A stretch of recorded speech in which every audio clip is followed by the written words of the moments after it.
Assalamu alaikum warahmatullahi wabarakatuhu. Mbadingolu ngalbe kontong altola anal kontona momoni be dawda komin ka kale nyamin no doron ka kibarol nin ku ko dal nin dina karam ko la sindalma mele alon ko ibe mol na fala society kono so bi mandiam jama soto pour doron kanalon doron kala moy message ola Ousmane Sonko be men fola. It is high time for France to lift its knee off our neck and put an end to this unjust oppression. Centuries of misery, human trafficking, colonization, and neocolonization have caused immeasurable suffering. It's time to put an end to this cycle of oppression. It's high time for France to leave us alone. It's time for France to take a cue from its European neighbors and learn a valuable lesson in independence. Germany is the leading economic power in Europe, significantly surpassing France, which is ranked as the third or fourth largest economic power globally. Germany does not exploit any country, any colony. I can mention Italy, I can mention Spain, who had colonies before, but who do not exploit anyone, who do not interfere, who do not impose leaders in their former colonies. On what grounds does France believe it can continue to impose leaders on us and make choices on our behalf? This must come to an end. And the emerging Africa, the African youth, the African elites, and the African diaspora all stand united in saying no, it cannot continue any longer. France's hypocrisy is evident and pervasive in daily life. Let's examine the cases of Mali and Chad as prime examples of this hypocrisy. In Chad, where the constitutional process has been interrupted, France applauded and its president visited to officially consecrate the new king's coronation ceremony. In Mali, where it is not the constitutional process that has been interrupted, but the transition process, France has condemned and even packed up its things to say that it is leaving Mali. That's hypocrisy. It's the double standard. It is the double language that France employs in its dealings with Africa. During our questioning of Mr. Jean-Yves Le Drian regarding the situation in Ivory Coast and France's decision to allow a third term, he provided a clear explanation. He stated that while he accepted the third term for Ouattara, he refuses it for Belarus. He emphasized that France has condemned the situation in Belarus and has actively encouraged the European Union to do the same.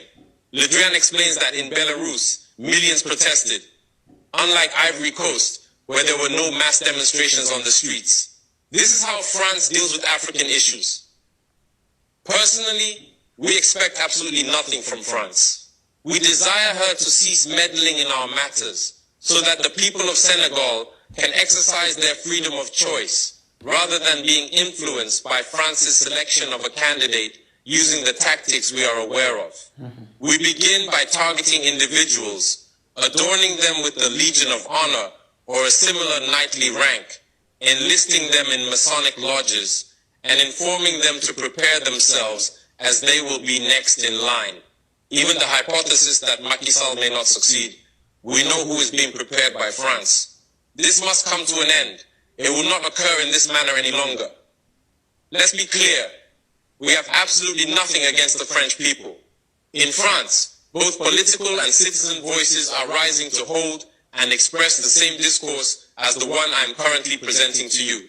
For example, the deputies, such as Mrs. Frédérique Dumas, who regularly speaks on the platform of the Assembly, who regularly writes to the Minister of Foreign Affairs, since she is a member of the Foreign Affairs Committee, to raise this unfair behavior of France towards Africa, hold the same speech as us. The same Mr. Jean-Luc Mélenchon, Jean-Paul Lecoq, André Chassaigne, all deputies, hold the same discourse as us, and hundreds of other voices. The NGOs, like other non-profit organizations, are doing remarkable work in the same direction.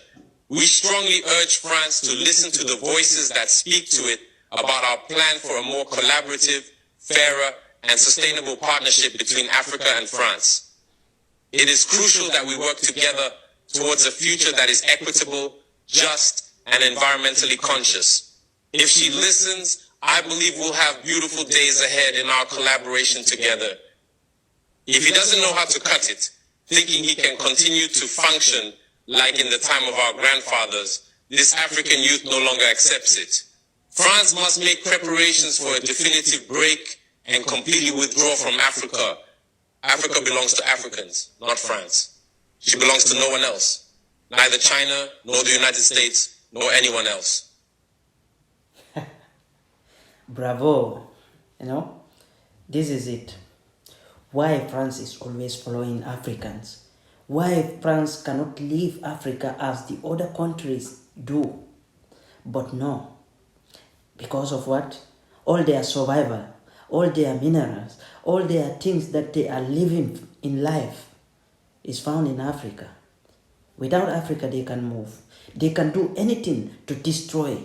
They can do anything to make sure that their relationship with some puppets in Africa will not be tarnished by anybody.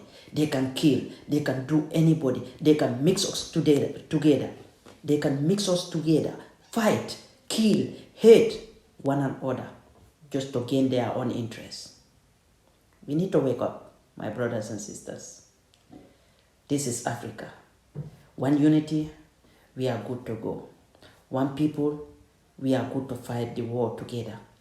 If I mean fight the war together, to win over the enemies of Africa with one voice. Thank you so much.